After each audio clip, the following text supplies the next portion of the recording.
Hi everybody, welcome to AllNaturalKam. I'm Cam, and for today's video we're going to be talking about karmic relationships. So karmic relationships are basically relationships that the universe or you sometimes come across basically that teaches, it's like a karmic cycle, teaches you a lesson. It was probably from something you know how karma works, good and bad karma, but it's a relationship that teaches you a lesson to, in the karmic cycle. Karmic relationships are not, they could be long or short, but usually they end. They're not forever. If you try to make a karmic relationship forever, it will not last. You're supposed to be there for a lesson. It's not a blessing, it's a lesson. So yeah. Most people mistake their twin flames for karmic relationships, but most of the time they're not. I don't think they're soulmates either. They're just karmic. They're just a karmic relationship. But for the year 2020, I did some deep diving in the energies, and I decided that I would do Zodiac 2020 karmic relationships for each zodiac sign. And yeah, so let's get started. So first up, Aries. Aries karmic relationship this year, or usually really, is Virgo. I say Virgo because Aries is very impulsive, spontaneous. They like to control in their own way, but mostly they're just free spirits. They manifest. They don't really go in with a plan. Virgo, on the other hand, is very controlled. They like to control, and the two together just don't. The two together just don't clash. Like, Aries feels like Earth just weighs them down, and Virgo is very weighing. All right. Next we have Taurus. Taurus karmic relationship is a Libra. I said it's a Libra. I said Taurus karmic relationship is Libra because they're both ruled by Venus, and Venus is very seductive, but Venus also plays too much. I'm not gonna lie to you. When I say play too much, I mean basically Venus people, they look very good, they look very good on the outside, but they could have a lot of commitment issues on the inside. Just like Taurus has a way of not processing their feelings, Libra strives for balance, but imbalanced inside, they could really mess each other up, and they don't understand each other as well as they think they do, but they are drawn to each other. In like a lot of situations, they're drawn to each other, but they just can't seem to understand each other, and they teach each other lessons. So that's why I said Libra. For Gemini karmic relationships, I want to say Aries for Gemini, but then I also was like swaying between Aries and Gemini, like Gemini and Gemini, because Gemini are a very chaotic sign. So paired with another Gemini, it depending on that chaos, if those two chaoses don't harmonize together, it could destroy them both. Not necessarily destroy them, just teach them both what left. Oh my God, I hate Mercury retrograde. I don't hate this one, but yeah, it teaches both lessons. Aries, on the other hand, is a different type of chaos. I say chaos that yeah, Aries has its own type of chaos, honestly. And Gemini, they all have, it's like the Gemini Aries, they have fun, but eventually they burn out because Gemini is unpredictable, Aries is unpredictable, so they just keep going back and forth. It's probably a very fun relationship, but doesn't mean, it'll last. But it's between Gemini and Aries. I keep swaying, but I feel like I'm gonna go with Gemini. I'm gonna go with Gemini. It could be both. It depends on the placement in the birth chart. Each of these depend on placements in the birth chart. Apply this to your sun, moon, and rising. Apply this to a lot of places of your Venus, your Mars. Apply that to that. Okay. Next you have Cancer. For Cancer, I say a Sag is their karmic partner, because the Sag is so spontaneous. I call Sagittarius fire mixed with water, because like Sagittarius feel everything wholeheartedly, what they at that moment. So when I say that, is like a Sag could have messed up. I mean, Sag boys are known as playboys. So they could have had relations with 20 other females, but you do something and you will feel their heartbreak. You will feel them hurt. And they're honestly hurt, but it's fleeting. Like as soon as they feel it, sometimes they feel it for a long time depending on what they did. Sometimes they just feel it for that short period, but they feel that feeling wholeheartedly. So you think they're sincere, and they are in that moment, but they still go back and do what they want to do, you know. And Cancers can't take that.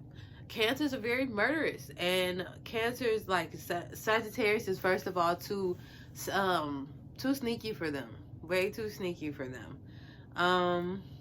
And also they're just too manipulative for Cancer, because the Cancer is very intuitive. So they'll be onto a Sagittarius, and the Sagittarius will just lie to them just for the heck of it. Like, but yeah, they teach each other lessons in different ways. Like a Sag learns a lot from a Cancer. It learns a lot about feelings and basic principles and things like that, because Sag has no boundaries, and Cancer's like, no, this hurts me, like, you know. And I put Pisces in there, depending on the placement in Pisces. My bad. But yeah, depending on the placement in Pisces, I put Pisces in there because Pisces and Cancers sometimes clash. Cancers and Scorpios usually get along, but Pisces and Cancers teach each other a valuable lesson too. I wouldn't call that a karmic relationship. I'd say more of a soulmate. So, next you have Leo. I'll say for Leo, Scorpio. Okay, so I said Scorpio because Scorpio is a very intense sign, and Leos are leaders of the zodiac, so therefore they understand the whole zodiac, just kind of like Pisces.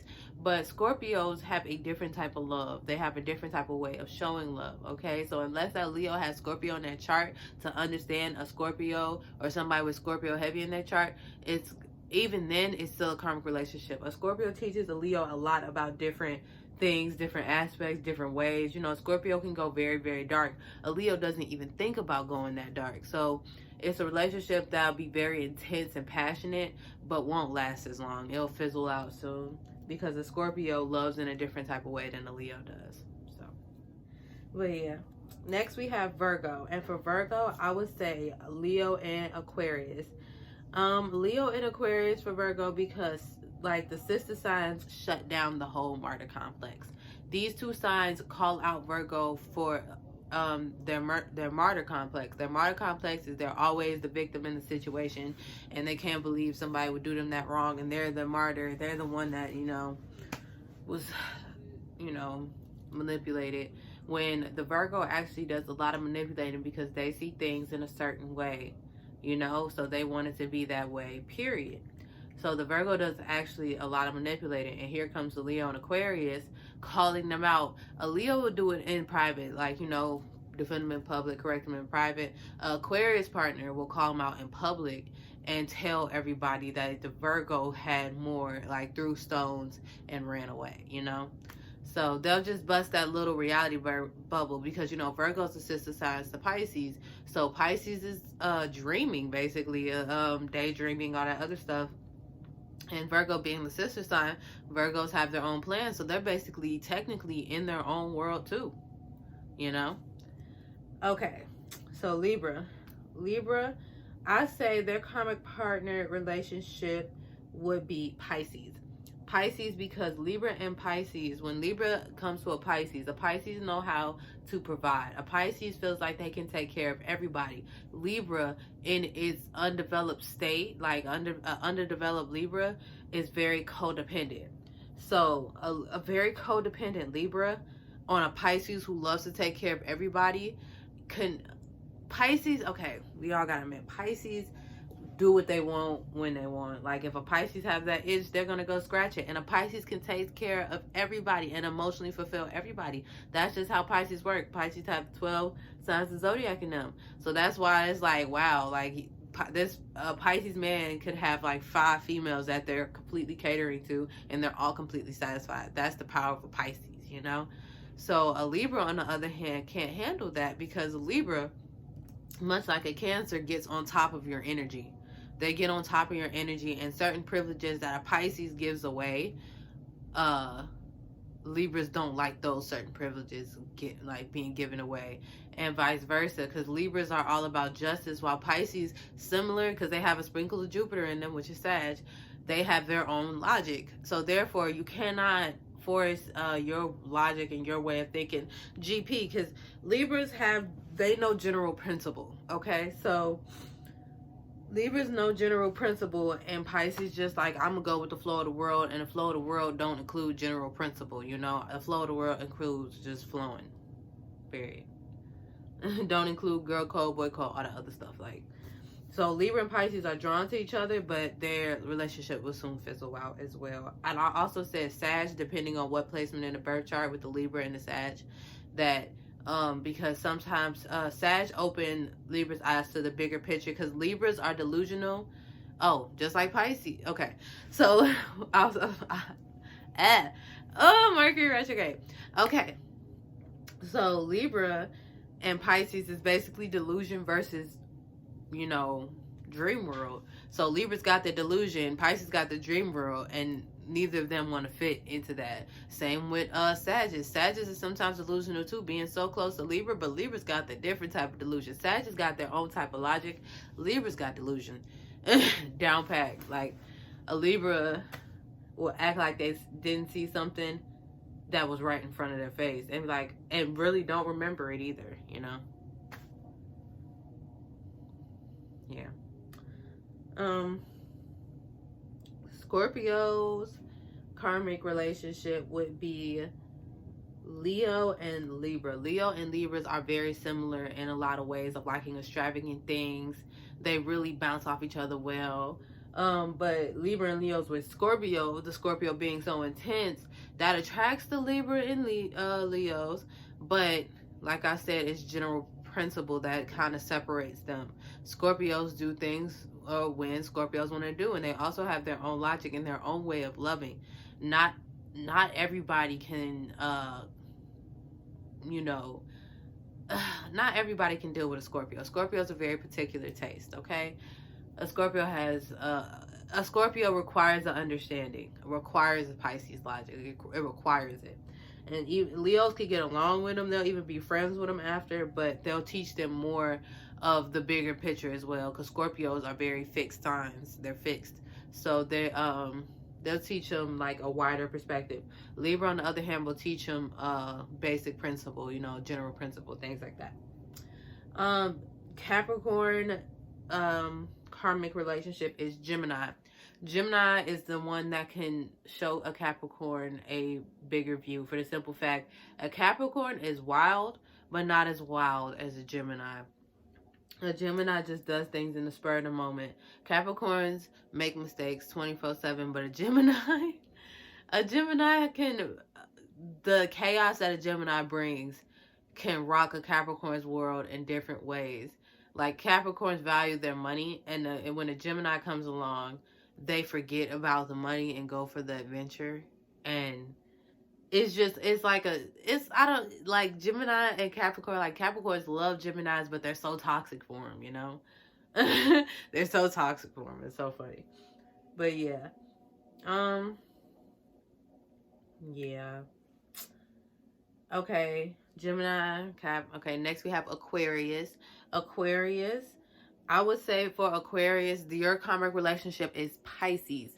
Pisces is your karmic relationship because Aquarius are know-it-alls, and they also have God complexes. Now, I say that because Pisces comes after you, and they also have all 12 zodiac signs in them. So you can't be somebody who has a sprinkle of you and a sprinkle of everybody else too. A Pisces will flip that on you, Aquarius, because Aquarius are very good at making arguments. Not even arguments, just making, they're logical. So a Pisces will flip that on you and burst your bubble. Like, Aquarius just can't keep up with a Pisces in the way they think, because a Pisces like mental mind games. Aquarius does too, but Pisces mental mind game is eons ahead of Aquarius mind games. This is just how Pisces think, how they move, and how they present themselves. Aquarius try to keep up, but they also get frustrated trying to keep up with a Pisces. But because they were trying to keep up with the Pisces, by the time they realize that relationship is done and everything, they, you know, they learned a lot from the situation. They know to not go through that situation again, but, you know, they realize, oh, these are the things that I don't like. These are things that I do like, things like that, all that other stuff.